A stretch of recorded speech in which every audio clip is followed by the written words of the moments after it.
Super sa sipa, super sa sarap. And this event is also brought to you by our silver sponsor, Acer Predator. And we're going to be going straight into the draft of game number 1 in this best of 3 semifinals match. Yep, and it's already gonna be a gimme banned by Sventures. And sa kabilaan naman, STI Olympians, tinanggal nila ang Grok. Ayaw talaga nilang paggamit sa kabila ang Grok.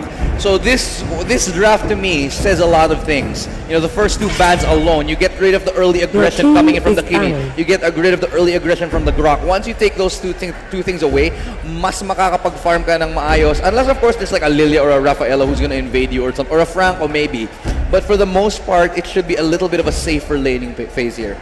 A little bit of a safer laning phase, especially considering the fact na binan din nila si Esmeralda and Akaja being banned on the side of STI Olympians. So, the thing with the Kaja and the Grok is sobrang lakas nila mag-wave clear. So sa mga hindi nakakaalam, pag may Grok ka, pag may Kaja, ang bilis mong makaka-wave clear, easily allows you to rotate kung saan man mo gusto. You want to invade after a few seconds, pwede rin. You want to clear the wave, you go somewhere else, it's so much easier available for you. But speaking of wave clear, isa na sa pinakamagaling mag-wave clear, pinili na ngayon ng Sventures, that's the Terizla coming into play here. Yeah, Terizla, pagdating sa team fight, sobrang laking bagay din, especially the penalty zone. If he catches a lot of, that's quick locks. Harith and Export gonna be locked in here on the side of STI Olympians. Honestly, nagulat ako sa Sventures dahil they let the Harith out eh. So the Export and the Harith, napakagandang combination yan. I'm expecting to maybe see a Lilia here on the side of Sventures. It is available for them. They can go for it. The show is also available to them if they would like to opt, to elect for that. The Harith, though, in the X-Borg, let's talk about this pickup. Lilia. Yeah, there we go. That's the Lilia. Rafaela. And the Rafaela. Beautiful, like hand in hand, salt and pepper, tomato and potato. I don't think that's the right expression, but Terizla and Rafaela go together like 2 peas in a pod. The speed boost coming in from that, from Rafaela, on top of that Terizla, ang ganda ng magagawa nila on that. But the second wave of banning here is gonna determine the fate of both of these teams. Because on paper, the lineup ng parehong teams medyo maganda. X-Borg and a Harith. Harith going for the Zaman Force, and X-Borg gonna go for his second skill, which will bring everybody closer to the Zaman Force. They could ban the Kufra here. The Kufra would be a fantastic ban for the side of Sventures here. As you can see, wala masyadong hard tank on the side of STIE Olympians here. They could go for the Kufra ban, lock themselves in a Minotaur. They actually banned the Franco instead. So, as we said, one of the early game dominators here. I'm a little bit confused about why they would ban it, but at the same time, it just means a safer laning phase. They're taking it with the carry, which means that there's only a couple of other marksmen left. That's Granger and the Claude na lang natitira. I mean, if they want to go for Hanabi, why not? But or a Leslie. Or a Leslie? No, it's gonna be a Granger. Pero feeling ko dapat Layla na lang eh. Layla na lang or Mia eh. Mia dapat pinili na lang. Shoutout sa mga fans dyan ni Mia at saka ni Layla, by the way. Mia hanggang Mythic. Mia hanggang Mythic. Mga idol ko talaga yung mga... Shoutouts kay Wolf. Shoutout kay Wolf dyan. Pero speaking of Mia, yung Moonton, recently, nakapag-release na sila ng mga Mia action figure at ibang action figure. Kaya kung interested kayo sa mga merchandise, hanapin nyo. Napaka-astig. Pero ito, Claude, the only other marksman available na viable at saka Thaps ngayon ang pinili. Pero ito yung interesting thing. Walang hard tank sa side ng Sventures. May form of attack sila with Terizla which is not really a hardcore tank. I mean, si Thumbs, pwede pa rin siya mag-tank, pero he has to make sure na makapag-sustain siya ng sobrang dali. Pero Estes, ay nako, grabe, ang hirap nito. Ang ganda ng draft dito ng STI Olympian, sorry pero we've seen this draft here from Sventures. Yung no tank, ginagawa talaga nito ni Onage, yung Onage na team. We see them do this in other tournaments a lot, and I have never found any success never seen it be successful. Very, very conditional siya. And at the same time na may Estes, ang STI Olympians, lahat ng damage output nyo, it's gonna be very, very much mitigated by the fact na STI Olympians have a really good sustained lineup here. Yeah, and if I'm gonna ask you about your predictions, sorry, it's easy. 100% I'll say STI Olympians, but of course I can be wrong. But my prediction is STI Olympians will come out of this on top. What about you? I sort of feeling the same way, pero maganda rin naman yung lineup ng Sventures, pero the thing is they have an early game lineup. Hindi, pero sobrang early game, sure. Pero isipin mo, may X-Borg, may Harith. Nagulat na lang. Actually, I'm surprised na walang nag-Kufra. Kasi sobrang ganda gamitin ng Kufra ngayon. And instead of going for the 2-fighter lineup here for Sventures, I'm surprised that they didn't go for the Kufra instead. Yeah, kasi yung Chrono Dash pa lang masisira na kagad yung Oo, ang ganda ng Ufra Pag dito nag-bouncing ball chrono dash, wala na magagawa. Pero yun nga, we're going straight into game number 1 between Sventures and STI Olympians. Pakilala muna natin ang teams natin. Dito sa side ng Sventures, we got Linker on that Rafaela, Gad on that Teresa, Nero on that Lilia, Calvin on that Claude, and Jackalope on that Thumbs. Bago natin ituloy yan si Jackalope, medyo dropping to half HP here. Firaga armor, natanggal na. Onto Cairo, has to flicker out, does escape nicely, but that prevents him from getting that Firaga armor. He'll be able to regenerate that, but it's not a good start for him though. Decent start for Jackalope here as he almost gets the kill, but now let's continue. Cairo sitting on the X-Borg. Oh my, Kirito is now on that Harith. It's gonna be oh my YB 3-3 on that Estes, Secret on that Granger, and Chico gonna be sitting at that Cho. Pero oh my god, look at it. Oh! First blood kagad. Outplayed, outsmarted, and debated is what we just saw in the top lane right there. But it looks like a 3-man rotation's coming in. Let's see if there's gonna be a response from this. It should be a clean kill here, should be. And I say this very passively. In fact, they're not gonna go for the kill. Instead, they're gonna go for that crab, which is a little bit confusing for me. Kasi sa tingin ko dapat they should have went for the kill and then went for the crab. Pero I guess they wanted to play safe. Yeah, play it safe kasi this is going to be a best of 3. You have to, kailangan mo muna pakiramdaman yung kalaban mo eh.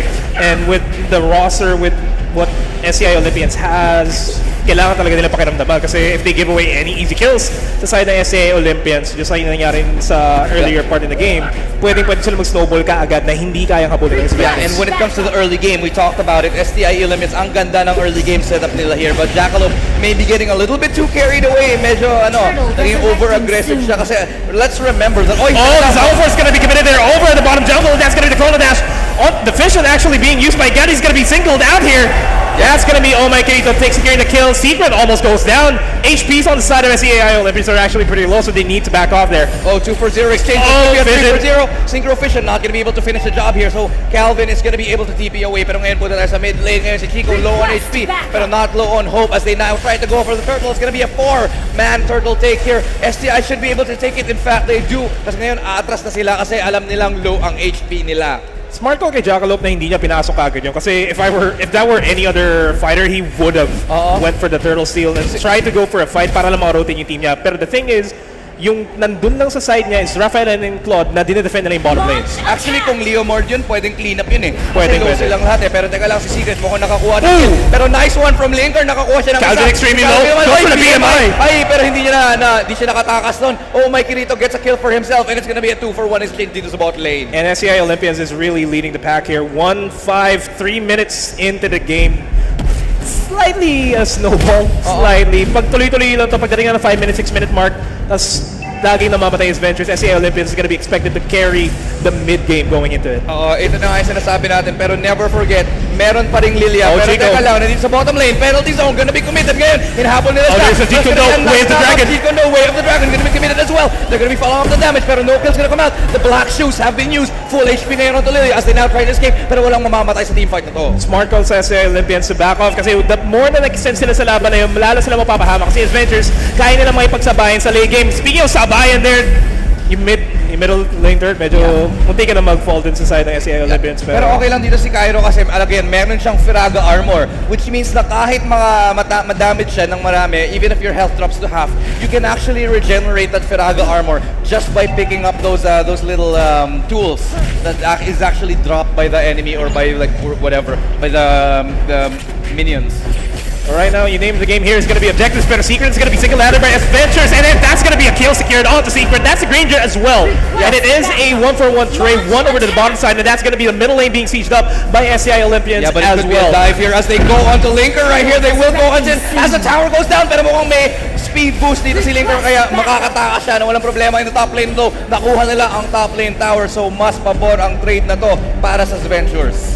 And laking tulong talaga ni Rafaela kasi that speed boost is going to be life or death sa teams nila, and that's going to be the defense of a lifetime here for Sventures. They're going to try to go for the defense of a lifetime dito sa bottom lane turret, and SCI Olympians is instead going to be backing off. Cairo has to fall back. He knows that once wala yung Firaga armor niya, the dragon. There's a Zaman Force going to be used, and that was a blazing duet doing the damage in the background. Hindi nila ma-stop. Pero ito na, dito sa Cairo doing so much damage in the back. As Zero actually falls. As the Synchro Fission lands, but Chico going so aggressive. He gets the kill, but he gets punished, taken down in the back lines though. Now look at Cairo. He's trying to survive, but in the back lines, Jackalope doing all the work with the Confidant Inferno, pero hindi. Hindi siya sapat para makakuha ng 2 kill. And in the top lane, Secret just doing all the work. Nakakuha siya ng tower in exchange. It was a 2-for-3 exchange on top of a tower. Yun yung tinatawag na aggression na kontrolado. Kasi STI Olympians, ginawa nila, nag-overextend sila dun sa laban na yun. Pero alam nila na once na nag-overextend sila, kaya nila manalo dun. It was a 2-for-4 trade, plus nakasecure pa sila ng 2 turrets dito. Yeah. Kaya may kung mag-pick 2 turrets sa top lane, tapos isa pa sa bottom lane, pwede potentially a 3rd turret. Outplay yun. Kasi yung STI Illumis, nakakuha sila ng kills. May objectives pa sila. And on top of that play, nakakuha pa silang turtle. So meron silang malaking power spike here. We talk about the mid-game. Sabi nga natin kanina yung Sventures, maganda yung mid-game lineup nila. Pero dahil nakapag-snowball ang STI Olympians ngayon, ang ganda ng kanilang turnout. 3 kills right now for Harith. And Granger already has 3 kills himself. Ayan, mahihirapan sila dito. Pero tignan mo yung kills, si Rafaela may 2 kills, 3 deaths na siya. Yun ang problema, yung kills na pupunta sa support. Pero teka lang, Zamaforce. Black Shoes is gonna be committed. Zamaforce is gonna be committed as well. No signs. Oh, the penalty zone connecting all the 5 people! Tuloy-tuloy lang ang damage being brought out here. Ang ganda nun, penalty zone, pero hindi pa rin siya sapat kasi ubos. Triple kill para kay Cairo. 5, 4 at 5 ang namatay. Mega kill ang nakuha ngayon ng STI Olympians dito. And that's gonna be a clean and easy mid lane tier 2 tower ngayon. Zaman Force gonna be used, syempre, para lang madaw yung tower ng mabilis. Ang sakit ng Hadoken dito ngayon ni Kirito. Sobrang sakit na talaga ni Kirito dito. And if anything, as Ventures, they're still in the game, pero mahihirapan sila mag-comeback nito. Oo. Kasi tignan mo na yung scoreline natin, 6-15. Nakikita nyo naman yung net worth natin sa taas ng screen nyo. Mahirap habulin yan. The only way na makakahabol yung Sventures dyan is if they could wipe out STI Olympians 2 times, secure a turtle, pero magiging lord na rin siya mamaya-maya. Kung magawa nila yun, they would be able to push, evens out everything, pero may ihirapan pa rin sila kasi yung setup na meron na ginagawa yung STI Olympians, mas maganda kumpara sa Sventures. Well, sa tingin ko, kaya naman. Pero alam mo, lumalabas na yung problema na wala sila masyadong hard tank eh. Actually, technically speaking, walang hard tank din ang STI Olympians here. Which is really, really good. Ay, hindi. Meron pa lang siya. Pero teka lang, sa Secret nakakuha ng kill dito on the Jackalope, who has been the bane of Jackalope's existence here. Making life difficult from the top lane all the way down to here to the mid game. Yeah, and right now, there's Cho's doing a really good job sieging the mid lane. Talagang hindi na pinapalabas sa Sventures na yun yung kailangan gawin ng Sventures dito. That's the only way na magkakapera sila, pero there goes Jeet Kundo trying to look for a potential wave of direct target there, pero they're gonna be backing off. Pero going back to the point, kailangan lumabas ng Sventures dito para maka-farm sila dun sa jungle nila. Yung problema, STI Olympians, sinisiege up nila, so kaya nahihirapan sila mag-farm. Yung mga carries, yung mga core na meron yung Sventures, hindi sila makakuha ng gamit at all. Yeah, remember, Xborg, may pure damage nga siya once he gets that meter to 100%, kaya nakakatakot talaga siyang kalabanin. You have to shut him down early, otherwise he does pure damage to you. Coming to the team fight, but now 2 towers right here are down for Sventures side. STI Olympians successfully managed to take that base. And Lord is now in the game. An objective that Sventures will, well, kaya nila steal kung gusto nila, pero mahihirapan sila because this is gonna be the penalty zone committed. Penalty zone sa sahig, pero medyo distraction lang yun. Pero si Cairo, 1v3, 1v4, 1v5 pa nga. Lord's gonna be secured, and that's gonna be Chico coming in for the fight, and Cairo's gonna be able to survive that!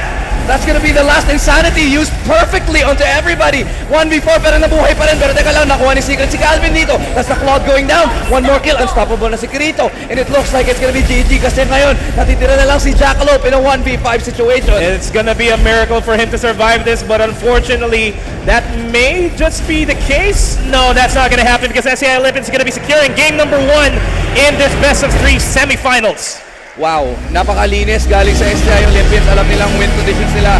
Alam nila ang kailangan nilang gawin. So sobrang lupit, sobrang close game. But in the end, it was STI Olympians who prevailed. It's gonna be a huge call here.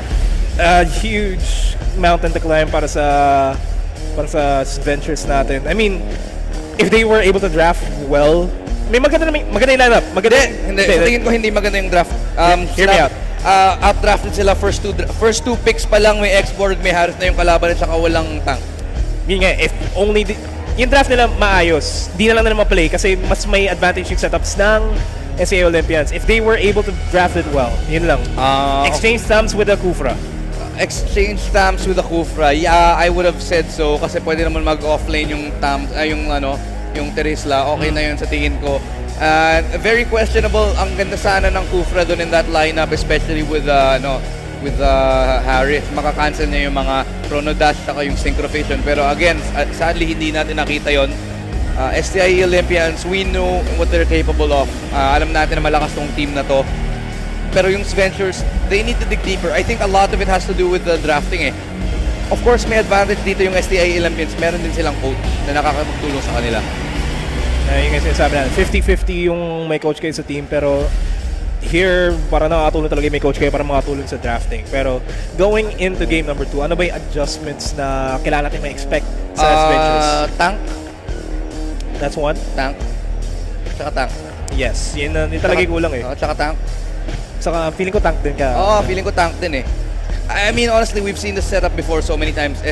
Onage have run this lineup a lot in other tournaments, and I have never really been so much of a fan of it. Pero napakalupit naman ng effects natin. Grabe. Wow, how do they do that? That's cool. Pero seriously, never really seen that before. I mean, I've seen that before, and I've never really been impressed by it. It's been very confusing when you see all those lineups, and there's no tank. Kasi normally what you do is if you run that kind of composition, yung mga puro fighter, dapat meron kayong Estes na magsusustain sa mga tanks na yun to give them the survivability of a tank. But of course, yung nakakuha ng Estes, yung STI Olympians, and that strategy all started to fall apart from there. Yeah, they opted to go for Rafaela instead, which Estes talaga yung mas makakaano doon. I mean, if they go for Belric, that might have been a better option. May tank na sila, may sustain pa sila. Estes talaga. I mean, I think it's really never worth it to go for the Belric at this point anymore kasi marami na kayong magandang tank na viable eh.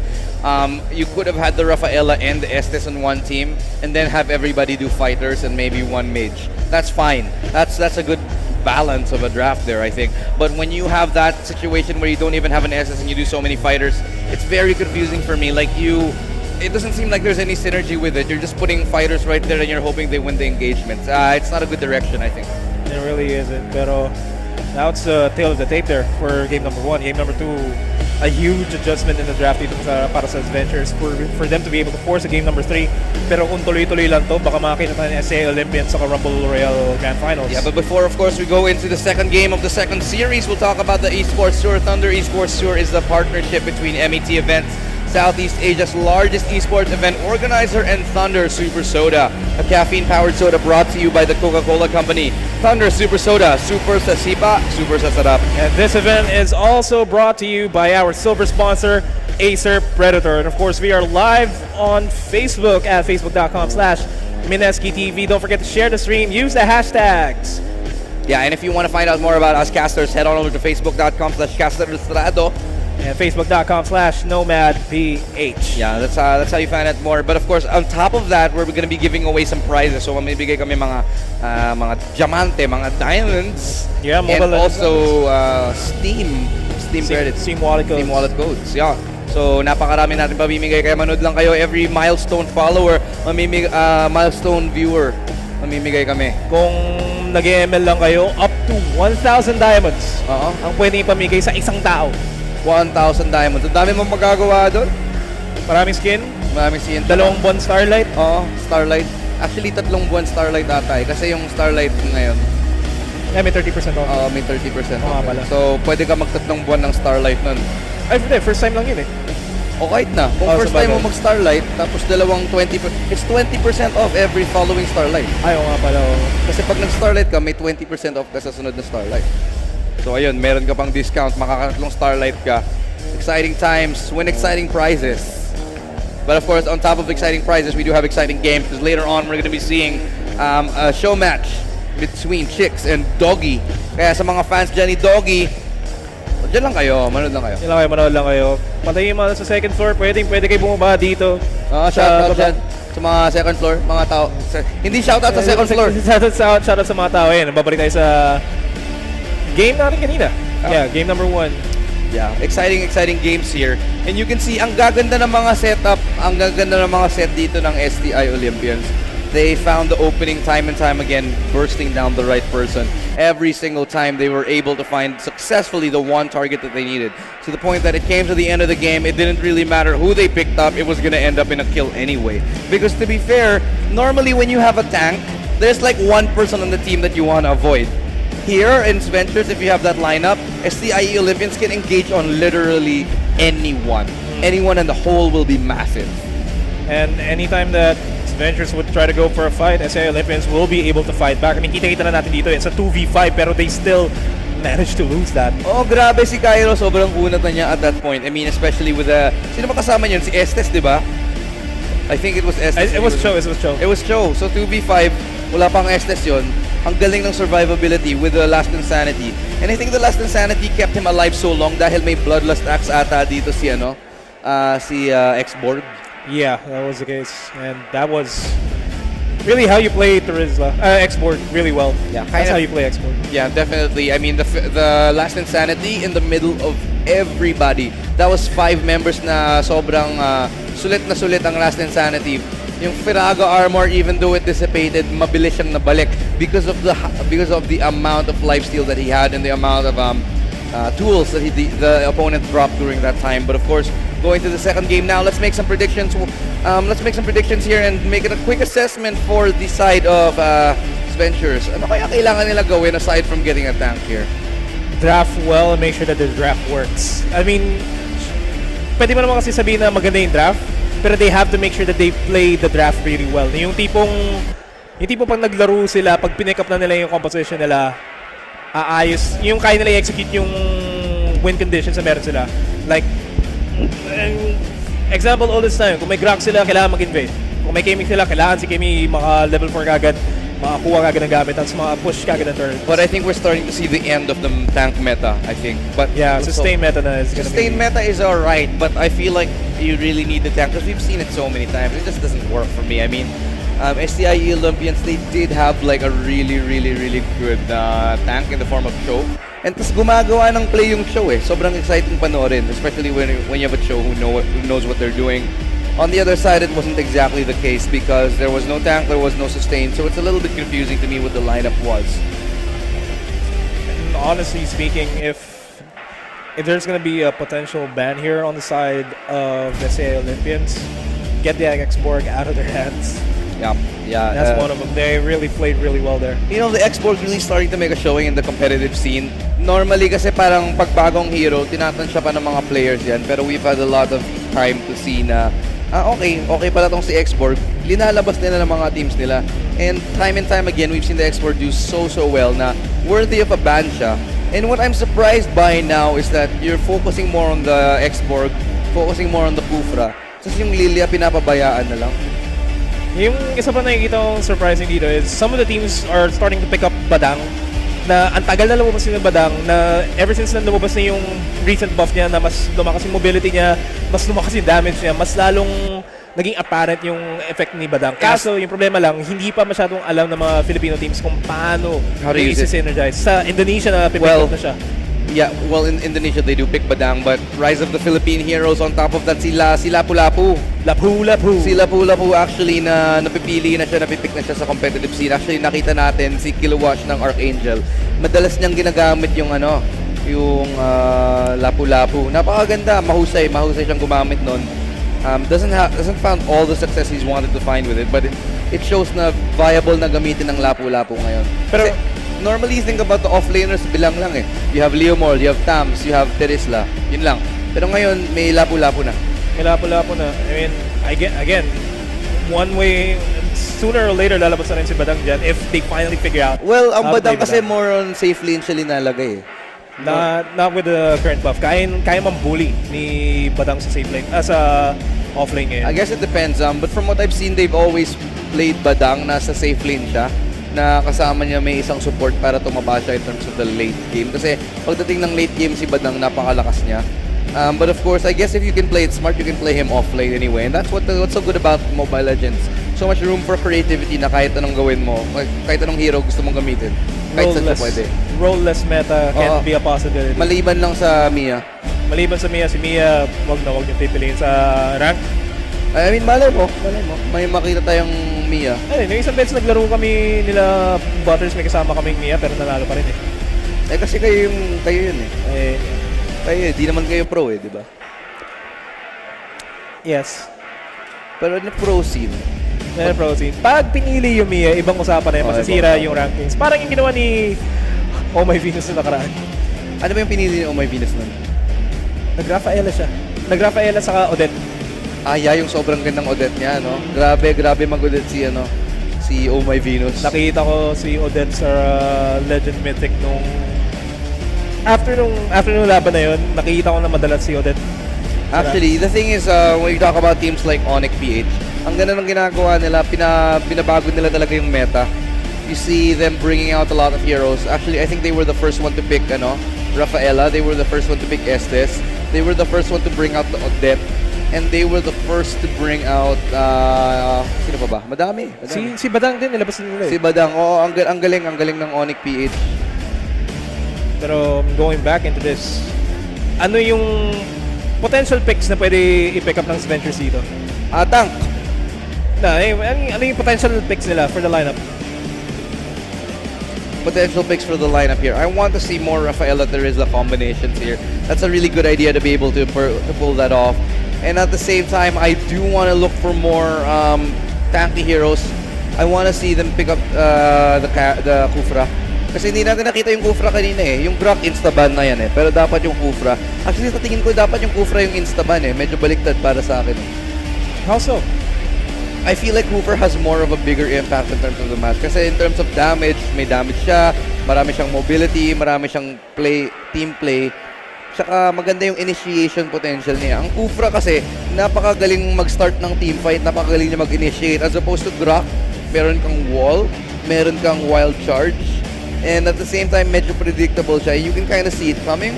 But Kufra, you just pop out of nowhere and suddenly you've got Bouncing Ball and Tyrant's Revenge. Yeah, considering the fact na ang layo din na range ng first skill ni Kufra na kayang i-surprise talaga kahit sino. Yeah, exactly. Multiple times, nasa tri-brush ka sa bot side, aabot ka pa dun malapit sa first turret sa bottom side. Pwede mangyari yun. Yeah, Kufra is a really, really great hero. I think we should see more of him. But on top of that, maybe we'll see more pocket picks here. That's what I want to see. The one thing that I actually wanted to point out in the last match is binan nila yung Franco, which to me was a very, very big question mark. Franco is never the type of hero that you ban anymore. Because first of all, medyo nawala na sa meta yung Franco eh. Yung Franco, originally, pocket pick siya eh. Pocket pick siya ng Bren, nalinabas ng Bren Pro back in Season 2 of a different tournament.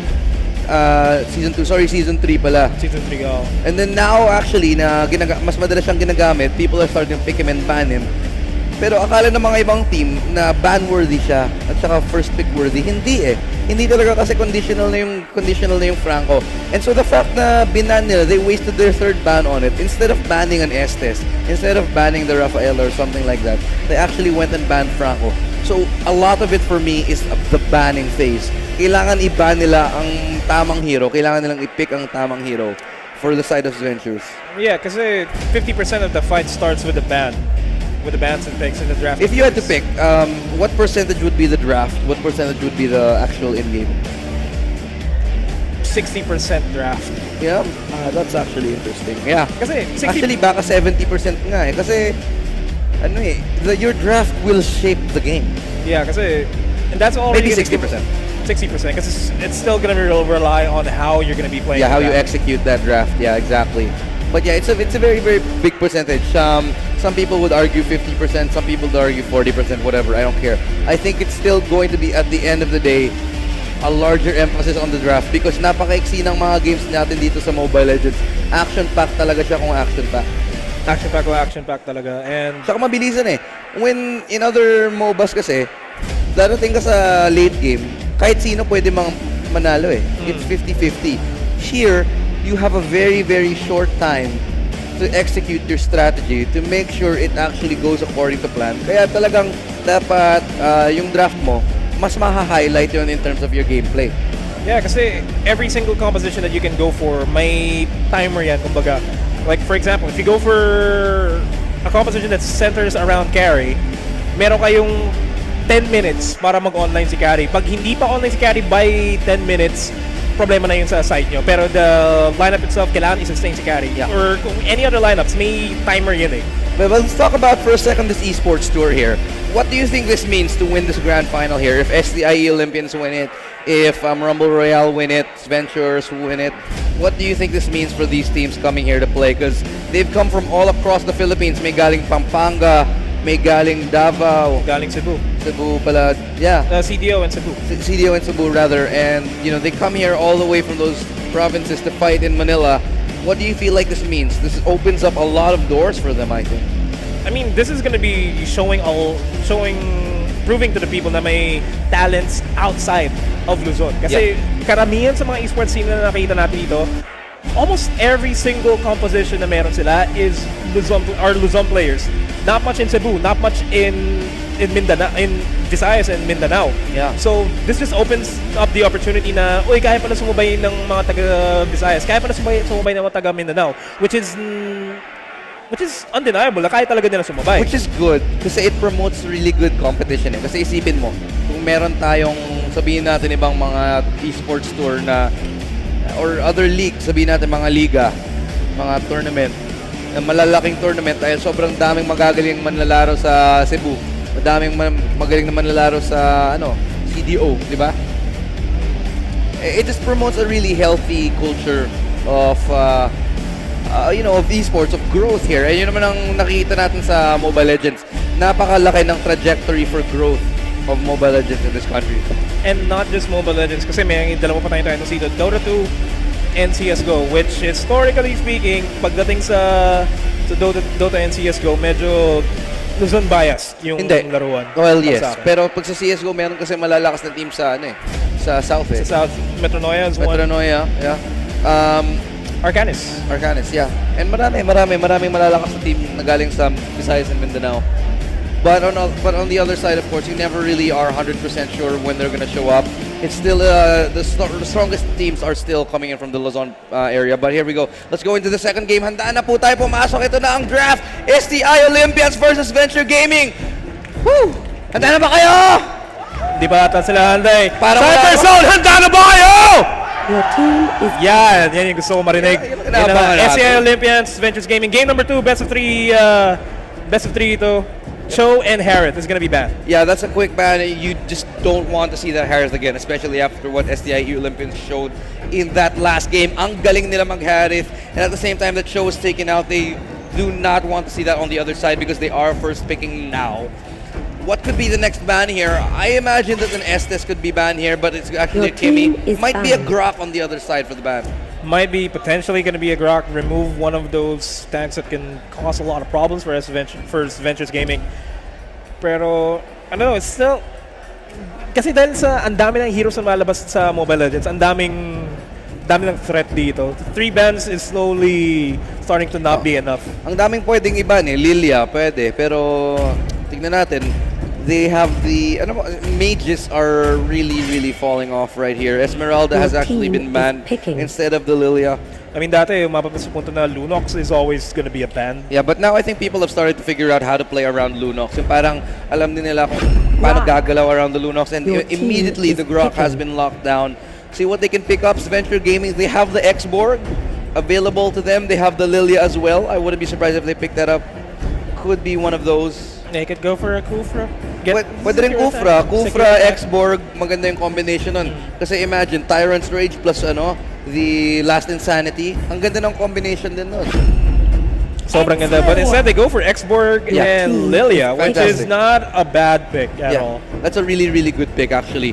That limits the top laners, the off laners here for STI Olympians here. Pero Kufra, Kaja, hindi nila kukunin yung Kufra. So it's a Kaja, Thumbs, and Grok. Medyo chunky yung side ng STI Olympians dito. Chunky talaga, chunky boys here, makita natin. Pero ano kaya pipiliin dito? Pwede sila mag-Kufra, pinakita na lang STI Olympians yung Kufra dito. Kukunin kaya ng Sventures Gaming? Kasi pwede rin eh. Pwede rin. Pwede. Pero ang kailangan siguro din nila mag-marksman. Kunin nila ang preferred marksman nila kung gusto nila mag-carry. Oh, they're still gonna go for the Rafaela pick. So this must be a Terizla ban. Has to be. Ay hindi siya Terizla ban kasi may X-Borg na eh. May X-Borg na, so hindi siya Terizla ban unless Venture Gaming yet again goes for a double fighter composition. Kasi pwede sila mag-Terizla And at the same time, pwede nila kunin yung Estes. Minotaur is going to be banned on the Your side of team STI is Olympians. banning. Dwindling down the tank choices here for them. Yeah. I mean, the only viable tanks that they can pick up here is going to be an Akai, Kufra. a Kufra, if they decide to pick them up. Yeah, because there's still a chance na hindi nila kukunin ang Kufra. Or anything like that. Pero oy, shoutout nga dyan. Nandito na yata si Doggy. Nandito na nga ata si Doggy. Ano ba? Nandiyan na ba? Ayun, nagkakaguluhan na Nandiyan na si yun. Doggy. Mukhang nandiyan na nga si Doggy. But that's, Carry's going to be banned here on the side of Sventures Gaming. So, nababawasan na yung marksman na pwede po piliin na STI Olympians. Pero,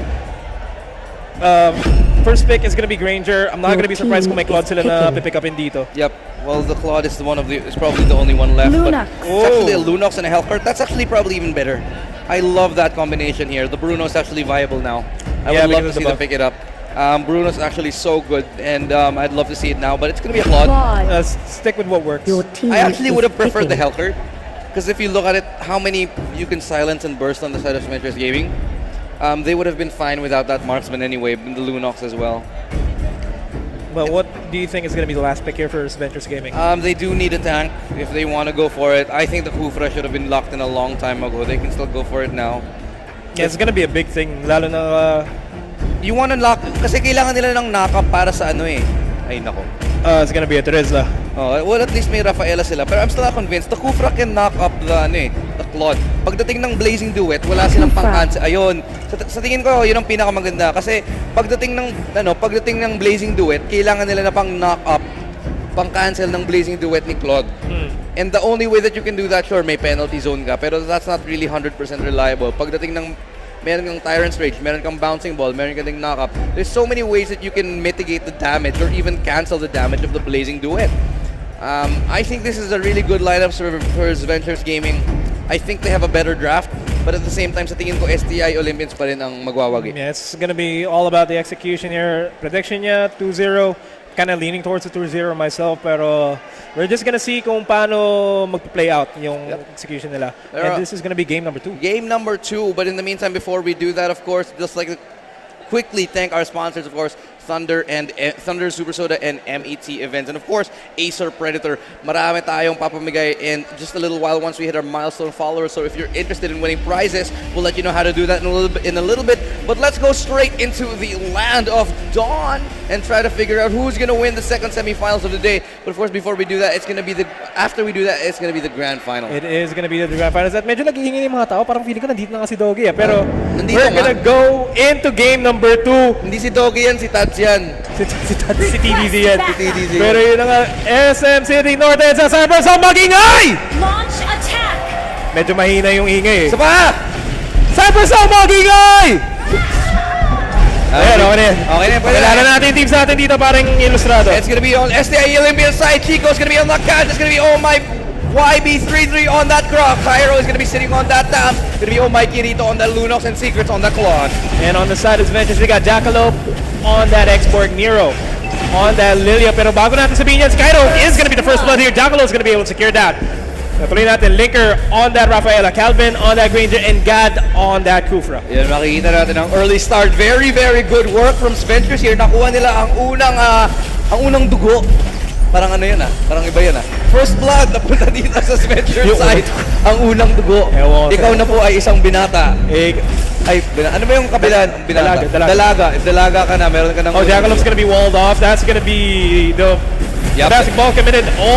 YB Request is gonna go down. Mutikin na. Makikita mo na si talaga ang Jackalope doon. damage ng Grok doon. Napakalakas ng ng power of nature. Isang swing, sobrang unti na lang ng buhay mong natitira. Pero nagkakagulo na dito. Ano si Doggy? Teka lang, kung guys, huwag kayong magugulo. Sa tingin ko yung security, ayusin na niya yan Yeah. Kaya nila. Pero ito lang, sa top lane, si Chico makakuha ng isang kill as they do go down. One more player here. And that is going to be a 2-4-1. 2-4-1 scoreline sa atin ngayon. Less than 2 minutes into the game. Yeah, less than 2 minutes into the game. Napakaaga nga. At saka, tinan mo naman yung nangyayari dito. Sobrang confident dito. Oh my God, dito. Just trying to get that vision in, trying to get that in. They do actually have that They do actually have that availability to go into the turtle side here, and that's exactly what you're going to see. Oh my Kirito going to get called off here, going to get pulled off, but it's not going to be enough to do some damage here. Initiate Kaja in the back lines doesn't have Divine Judgment, hindi siya magko-commit dyan as the turtle now starts to dwindle down. Yeah, that's going to be a good objective for STI Olympics to secure. Pag nakuha nila yung turtle, that's going to be a snowball going to them. Mas mapapadali sa kanila ma-secure yung objectives, pero that is going to be the case. STI Olympians is going to give the turtle to Lunox. Yeah. And not going to be surprised if they're going to be... The turtle is a really, really important buff to start with, but hold that thought, take a look at the Slinker. He's going to be able to get some damage in, but not going to find the kill this time, but just take a look at that. It's going to be another kill coming out 2 for 2 on this side. STI Olympians suddenly bringing it back into a 2 for 2. And papasok na tayo into the, still in the early game, and they have a turtle coming in just a little bit, but they want to take those buffs away from the side of Sventures here. They do have a little bit of an advantage, but the Firago armor available for Jackalope, trying to make life a little bit difficult for Oh My YB. Jackalope trying to look for the engagements here, dwindling down the HP of the tank while allowing his teammate to secure the buff kasi yun yung kailangan kunin ng Sventures dito in order for them to have an equal playing field sa potential clash na makikita natin dito. So it's a little bit of a reset here, but nice knock-off right there coming in, and it's not going to be the bouncy ball to follow it up, but the wild charge is going to allow him to get away right there. So a little bit more survivability. It's a little bit longer that he will survive. No kills going down just yet. And that is going to be a bit of a hustle here. That's going to be Divine Judgment committed! Deleted! See you later, dude. See you later, alligator, he says. And now the top lane tower in a little bit of trouble, but nice knock-off onto Cairo right there.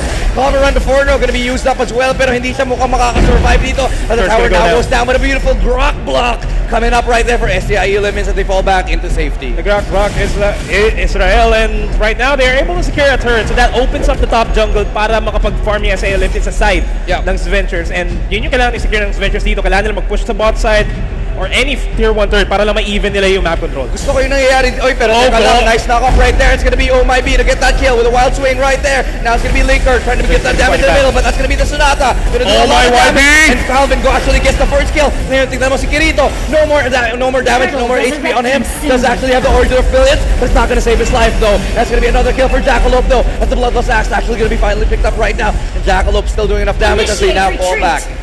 That is a 1 for 2 trade in favor of Sventures. But that's going to be another kill. So that's going to be a 2 for 2 trade. Looking good in Sventures leader. They're making their draft work, pero STI Olympians is slowly recognizing the win conditions. Kaya napapaaway sila. Na-outplay na sila. Ito naman yung in terms of objectives, talagang mas nakakakuha ng, grabe itong knock-up. Ang ganda right there from God. Isa pang hit, pero hindi niya ata maabutan. Wild charge to escape, and he's gonna survive with the hair of his chin-chin. Tangke ka pala, Tangke ka pala, pero ito lang yung turtle. Hindi na natangke dahil natanggal na ang turtle, and that actually goes to the side of Oh My Kirito. Yeah. Lunox with the turtle buff is going to be a huge threat, especially with pushing turrets, especially with going to the team fights. Kasi, Order Brilliance lang ibang usapan na kagad. It's a thorn in their butt. Yes, it is. And that's going to be not fun. Not fine at all. Unless you've ever enjoyed having a thorn in your butt. Would you enjoy having a thorn in your butt? Yeah, it's not a very fun experience. Yes, it's not a very fun experience. And STI Olympics. Oh! There goes the jump.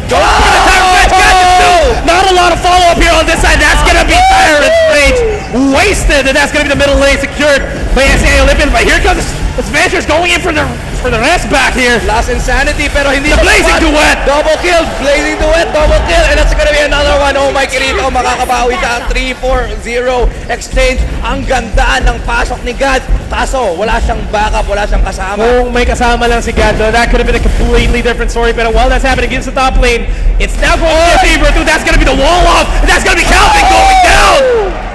Mega kill, ang ganda ng Grok block, pero ito, isa pa na naman, Oh My Kirito, mukhang nahuli siya, pero ito backup si God, wala siyang HP, hindi siya makunat, at nakuha na naman, isa pa ang killing spree right here for Secret. Order Brilliance, wala silang sagot doon.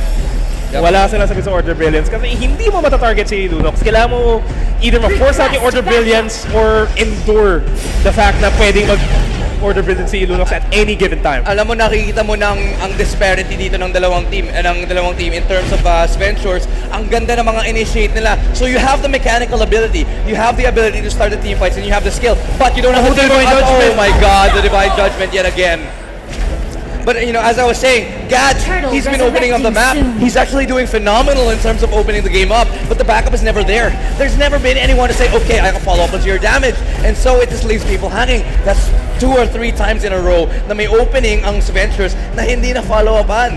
I guess ito yung problema kung hindi masyado mobile yung composition nyo kumpara sa iba. Kasi Linker's gonna have to give the speed boots for the rest of his team para lang makahabol sila sa range na meron si Kufra. Exactly. And kung si Kufra pumasok mag-isa at walang speed boost si Rafaela, walang makakahabol. Oh, what a beautiful knock-up yet again from Gad. Lands perfectly, but it's a mega kill right now for Secret. Gonna be another one coming in from Kirito. He gets jacked up here. the Blazing But, oh my Duet! god, the Blazing Duet is perfect right there. It's a double kill right now. It's a fight Jack quickly follow it up. Now it's Nero up against the world. Look at him go, but no amount of black shoes can help you outrun. And that's going to STI be the Olympians.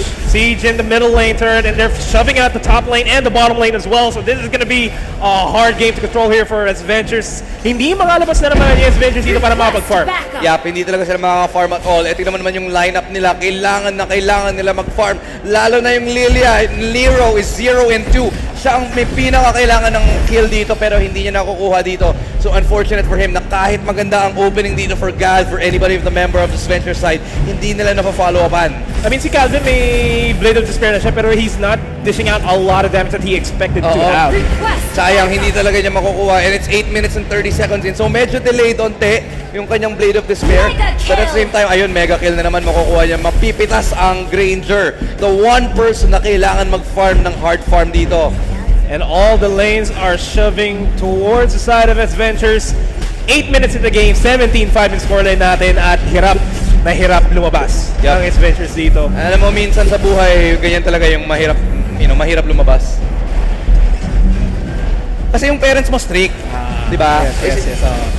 Okay, pero teka lang. Oh, pero lang That's a Tyler's beautiful wild charge right there. Gonna get unstoppable on that side, and that's gonna be a follow-up kill. Jackalope goes down. Doesn't matter if you have Firaga armor or not. Pero teka lang, that's Sonata. Hindi Secret? makakuha ng kill. That's gonna be another one. That's gonna be the Rhapsody. Hindi siya makakuha ng follow-up kill. And that's gonna be a 1 for 2 extend. Pero pumasok Kairo's dito. looking for fights. Mag-isa si Cairo, pero pumasok siya. Not gonna find anything in his favor. So that's a little bit of time to survive for Sventures. Hindi pa gano'ng makakasustain si Kyra doon. Medyo mas malakas yung damage na binibigyan ng Sventures dito. Pero as we speak, the Lord is gonna be an objective that Sventures needs to get para ma-relieve lang yung pressure na pwedeng mapunta sa kanila. Pero STI Olympians is way ahead of them. They're shoving all the lanes para hindi sila makalabas. They're controlling the map more than Sventures. Yung Lord na to, napakahalaga nito. Kailangan kunin ng dalawang team nito. But if anyone can take it, I think Sventures have a good chance of turning this around. But just like that, look at that divine judgment on the bouncing ball right there. But the Tyrant's Rage is caught on the 3! And that's gonna be another one. That's gonna be the last insanity going thrown out by Jackalope. He's in the middle, but the Blazing Duet's gonna be more than enough. And that's gonna be a really, really good order of Willis to save his life. And that's Calvin going down.